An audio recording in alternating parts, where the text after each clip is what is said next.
Good morning, Bangladesh. Dear students, respected guardians, and our valued followers. Shah অ্যাসোসিয়েটসের official studio platform Shah studio থেকে আপনাদের সবাইকে জানাই আন্তরিক শুভেচ্ছা ও ভালোবাসা। আজকের আয়োজনটি আমাদের জন্য সত্যিই বিশেষ।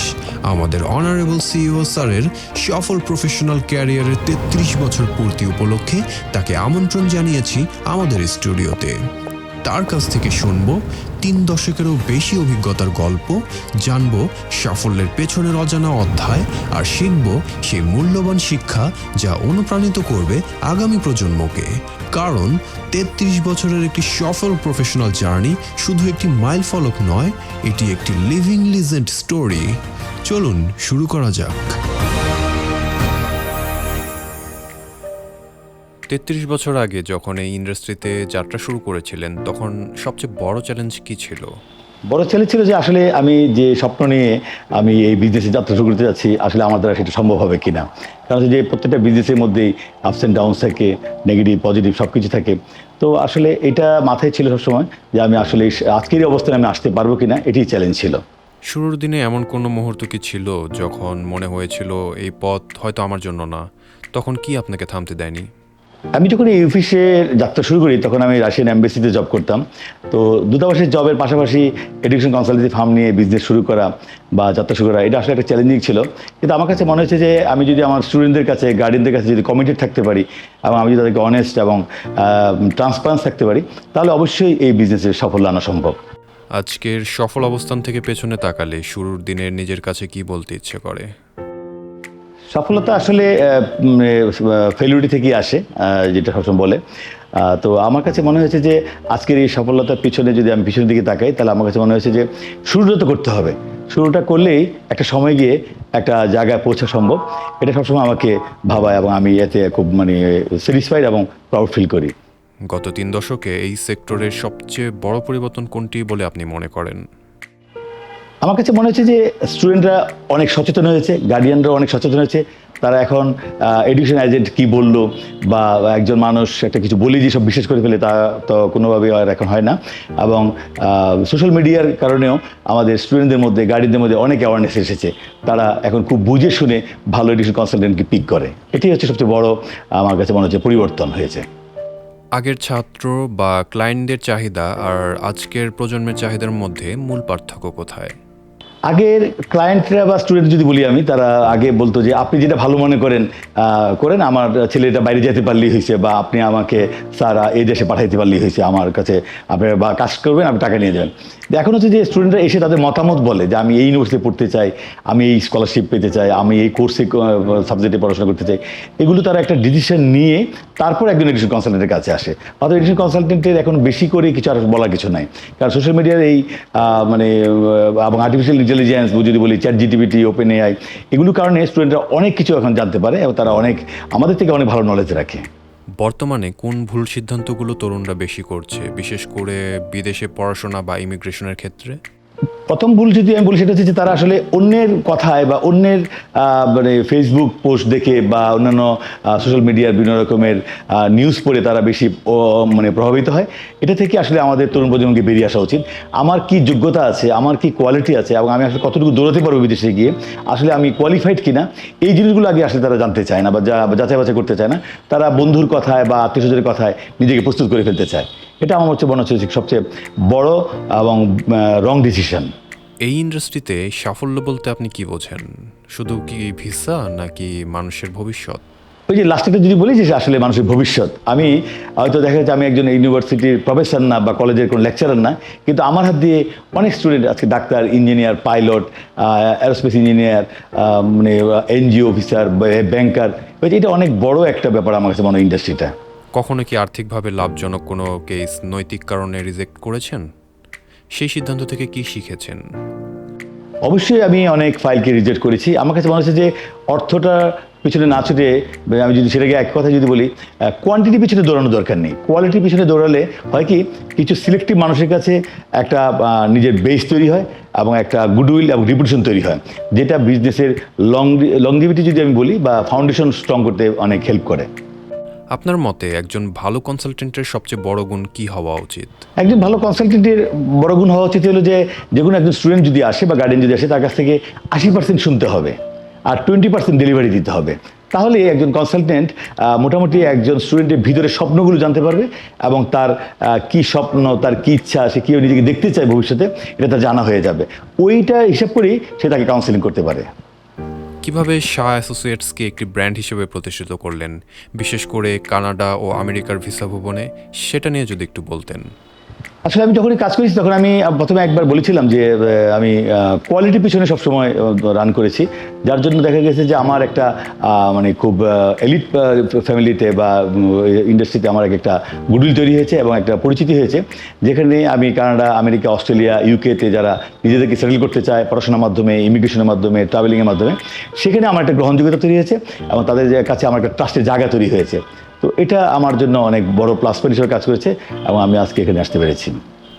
দীর্ঘ সময় ধরে একই টিম ধরে রাখা, এটার মূল রহস্য কি?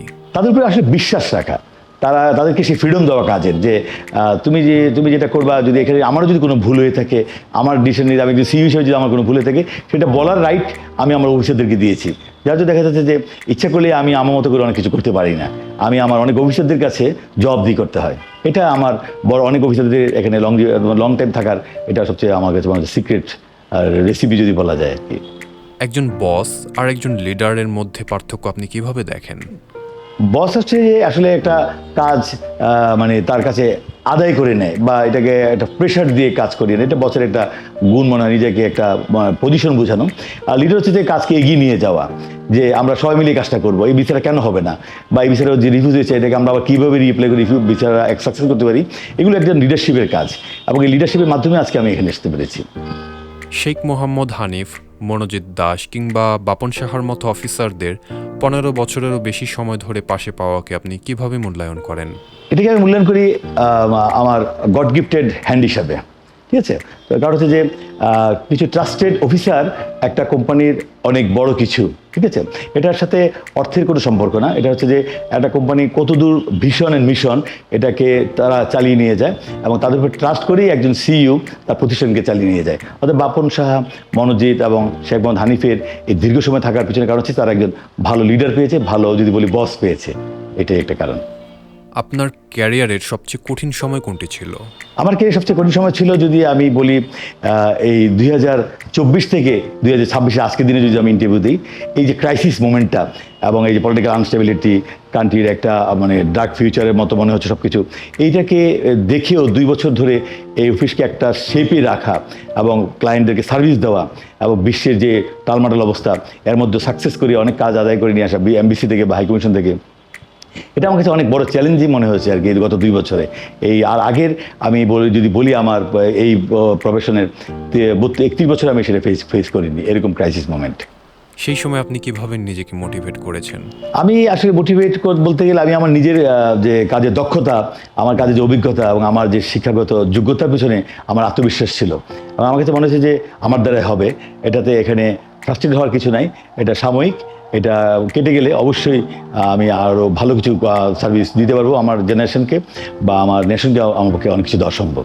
যারা একাধিকবার ভিসা রিজেকশন বা ব্যর্থতায় ভেঙে পড়েছে তাদের জন্য আপনার বার্তা কি? আমার একটা এই বার্তা থাকবে, সেটা হচ্ছে যে আইদার সে একবার ট্রাই করতে পারে যে না একবার হয়নি তো আরেকবার আমি ট্রাই করতে পারি, ভালো একজন এডুকেশন এক্সপার্টের কনসাল্ট হেল্প নিতে পারে। আর যদি মনে করে থাকে যে না বিদেশে গিয়ে আমার দ্বারা সেটেল হওয়া সম্ভব না, এটা অনেক চ্যালেঞ্জিং এবং অনেক সময়ের ব্যাপার, তাহলে সেই জন্য দেশে যেন একটা ভালো কিছু করতে পারে, কারণ এই দেশকে এবং তার সোসাইটিকে অনেক কিছু দেওয়ার আছে বলে আমি মনে করি একজন নেশন হিসাবে। এই দেশের প্রতি তার মনোযোগী হওয়া উচিত। আজ যদি একজন তরুণ এই ইন্ডাস্ট্রিতে ক্যারিয়ার করতে চায়, প্রথম কোন 3টি বিষয় তার জানা জরুরি? প্রতিদিন এসেছে তাকে প্রচুর জানতে হবে, প্রতিদিন বই পড়তে হবে, অনলাইনে বিভিন্ন নিউজ পড়তে হবে এবং বিভিন্ন সাকসেস স্টোরিজগুলো কীভাবে হয়েছে সেইগুলো বিভিন্ন এজেন্সির সাকসেস স্টোরিগুলো রিভিউ করতে হবে। আর সেকেন্ড হচ্ছে যে তাকে খুবই অনেস্ট এবং ট্রান্সপারেন্ট হতে হবে। আর থার্ড হচ্ছে তাকে খুব ধৈর্য নিয়ে এই প্রফেশনে আসতে হবে। আর লাস্ট যদি আমি একটা বলি, সেটা হচ্ছে যে কোনোভাবেই শর্টকাট ওয়েতে এই সেক্টরে কোনো গুডউইল বা রিপুটেশন তৈরি করা যাবে না। শুধুমাত্র টাকা নয়, রেসপেক্টেবল ক্যারিয়ার গড়তে হলে কিভাবে চিন্তা করা উচিত? এই ক্ষেত্রে আমার মানে পরামর্শ যদি বলি আমি আমার অভিজ্ঞতা থেকে, সেটা হচ্ছে যে বিশ্বের কোন কোন সেক্টরগুলো কোন কোন দিক দিয়ে ডেভেলপ করেছে এবং কোনগুলোর চাকরির বাজার ভালো আছে বা বিজনেস করলে আমার নিশ্চিত ইনকামের একটা সোর্স তৈরি হবে, এগুলো আগে ভালো করে স্টাডি করতে হবে। এবং যারা এই সেক্টরগুলোতে শাইন করেছে তাদের সাথে অ্যাপয়েন্টমেন্ট নিয়ে কথা বলে তাদের পিছনে যদি সময় দিতে হয়, সময় তাদের কাছ থেকে তথ্যগুলো জানতে হবে, জেনে তাদেরকে ফলো করতে হবে। ফলো করলেই আমার মনে হয় সম্ভব সব কিছু করা। আপনি কি মনে করেন ধৈর্য এখনও সাফল্যের সবচেয়ে বড় চাবিকাঠি? ডেফিনেটলি ধৈর্য এখনো সাফল্যের চাবিকাঠি বলবো এই কারণে, কারণ হচ্ছে যে আপনি দেখেন পৃথিবীর যতগুলো ইন্ডাস্ট্রি আছে, বা আপনি যদি ম্যাকডোনাল্ডস বলেন, অ্যামাজন বলেন, পিৎজা হাট বলেন, বা রোলেক্স ঘড়ি বলেন, BMW, মার্সিডিজ, প্রত্যেকটা এদের কিন্তু বেশি কিন্তু ক্লায়েন্ট নেই অনেকগুলো, কিন্তু তাদের সিলেক্টিভ ক্লায়েন্টে তারা কিন্তু বিজনেস টিকে আছে, তাই না? হয়তো ম্যাকডোনাল্ডস বার্গার হতে পারে, কিন্তু BMW, মার্সিডিজ, পোর্শে বা আপনি যদি ফেরারি গাড়ি বলেন, এগুলো তো র্যান্ডম কেউ কিন্তু তাদের ঘড়িগুলোতে রোলেক্স গাড়ি কীভাবে চলছে, অত বছরে 100 থেকে 200 পিস বিক্রি করে তারা, চলছে। তো তারপর ধৈর্য, এই পিসগুলো কেউ না কেউ কিনবে, ঠিক না? অত ধৈর্য থাকতেই হবে। এত ব্যস্ত প্রফেশনাল লাইফের মাঝেও পরিবারকে সময় দেওয়া, এটার গুরুত্ব কতটা?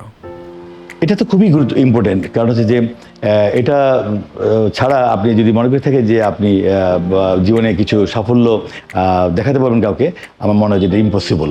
পরিবারকে সময় দিতে হবে এবং তাদের কথা শুনতে হবে, তারা কীভাবে দেখতে চায় আমাকে, তাদের কোনো ইচ্ছা আছে কি না, যে আমার এই কাজটা ভালো হচ্ছে না, এটা তোমার করা ঠিক হবে না, তোমার এই ভিডিও করাটা ঠিক হয় নাই, বা তোমার এই পোস্ট করাটা ঠিক হয় নাই, তোমার এই কাজটা করাটা ঠিক হয় নাই।